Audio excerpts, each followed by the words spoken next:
Famed whistleblower Edward Snowden was recently interviewed by Italian publication La Repubblic. The publication noted the 5-year mark of Snowden's historic act of blowing the whistle on the NSA's expansive surveillance programs, and that many thought he would end up very badly. But when he connects via videolink for this interview with La Repubblica, he seems to be doing very well, the frank smile and peaceful face of someone who is easy in his mind. In an excerpt from the exclusive interview, Snowden explained how the presidencies of both Obama and Trump are shaped by the deep state following an illuminating question by journalist Stefania Maurizi. Stefania Maurizi, we saw that President Obama, who is an outsider to the U.S. military intelligence complex, initially wanted to rein in the abuses of agencies like the CIA and the NSA, but in the end he did very little. Now we see a confrontation between President Trump and so-called deep state, which includes the CIA and the NSA. Can a U.S. president govern in opposition to such powerful entities? Edward Snowden, Obama is certainly an instructive case. This is a president who campaigned on a platform of ending warrantless wiretapping in the United States. He said, "That's not who we are, that's not what we do," and once he became the president, he expanded the program.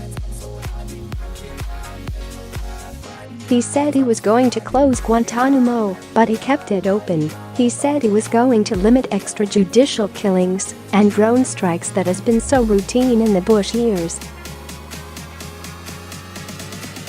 But Obama went on to authorize vastly more drone strikes than Bush. It became an industry.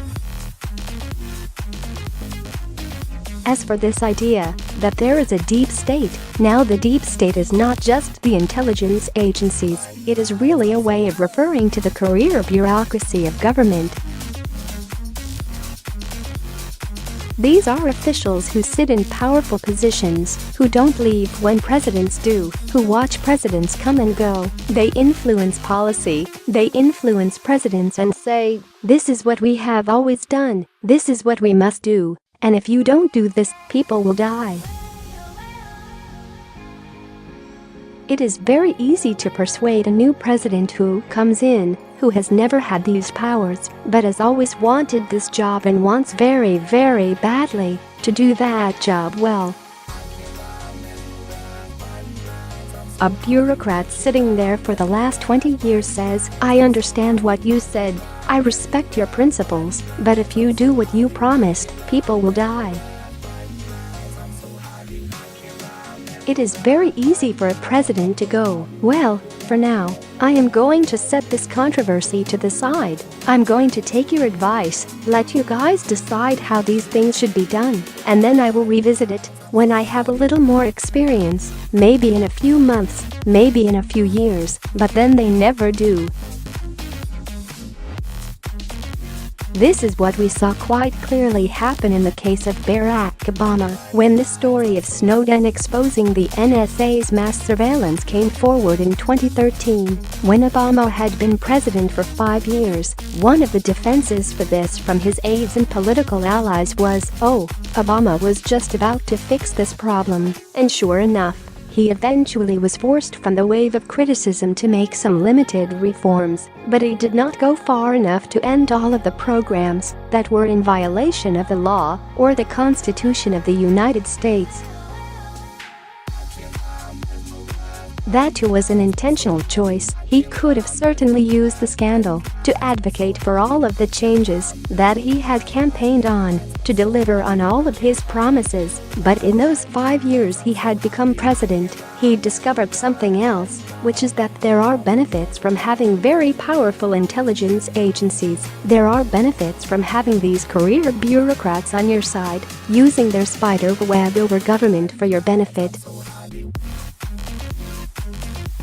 Imagine you are Barack Obama and you realize, yes, when you were campaigning you were saying, spying on people without a warrant is a problem, but then you realize you can read Angela Merkel's text messages.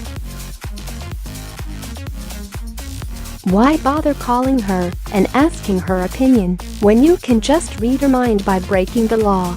It sounds like a joke, but it is a very seductive thing. Secrecy is perhaps the most corrupting of all government powers because it takes public officials and divorces them from accountability to the public. When we look at the case of Trump, who is perhaps the worst of politicians, we see the same dynamic occurring. This is a president who said the CIA is the enemy. It's like Nazi Germany. They're listening to his phone calls and all of these other things, some claims which are true, some claims which are absolutely not. A few months later, he is authorizing major powers for these same agencies that he has called his enemies. And this gets to the central crux of your question, which is, can any president oppose this? The answer is certainly. The president has to have some familiarity going in with the fact that this pitch is going to be made, that they are going to try to scare him or her into compliance. The president has to be willing to stand strongly online and say, I was elected to represent the interests of the American people, and if you're not willing to respect the Constitution and our rights, I will disband your agency and create a new one. I think they can definitely be forced into compliance because these officials fear prison, just like every one of us.